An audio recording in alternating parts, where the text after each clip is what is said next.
దేవనామానికి వందనాలండి. ఈరోజు మరి ఎఫెసీ 5వ అధ్యాయంలో దేవుడు మాట్లాడుతున్నాడు.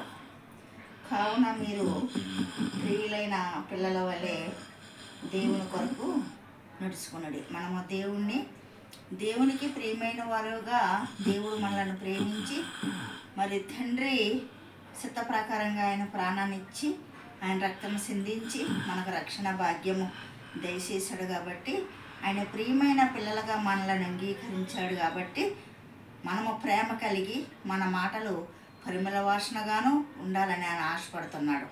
మరి మన మాటలు చాలా సార్లు కూడా ఇతరులను బాధ పెట్టేవారుగా ఉంటాయి. అలా ఉండకూడదని ఆయన మాట్లాడుతున్నాడు. అంతేకాదు మనము దేవుని బిడ్డలుగా ఉన్నప్పుడు మనలో జారత్వం కానీ ఇంకా జారత్వము కానీ మరి ఎలాంటివి దేవునికి విరోధమైనవి మనకు ఉండకూడదని ఆయన అంటున్నాడు.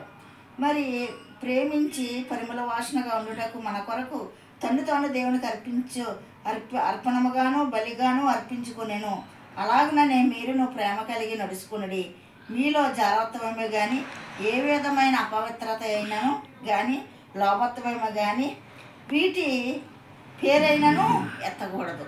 ఎందుకంటే దేవుడు ప్రియమైన బిడ్డలుగా మనల్ని అంగీకరించాడు. కాబట్టి జారత్వం కానీ లోభత్వం కానీ లోకరీతి మాటలో మన నోట్లో రాకూడదు. కానీ మన మాటలో పరిమళ వాసనగా ఉండాలని, ప్రేమ కలిగి జీవించాలని, ఆయన ప్రేమను ప్రజలకు వెల్లడిపరచాలని ఆయన ఆశపడుతున్నాడు. కాబట్టి అలాంటి ప్రేమను ధరించుకొని ఇతరులకు మనము మరి దేవుని ప్రియమైన బిడ్డలుగా ఉందామండి. ఈ వాక్యం దేవుడు దీవించుగాక.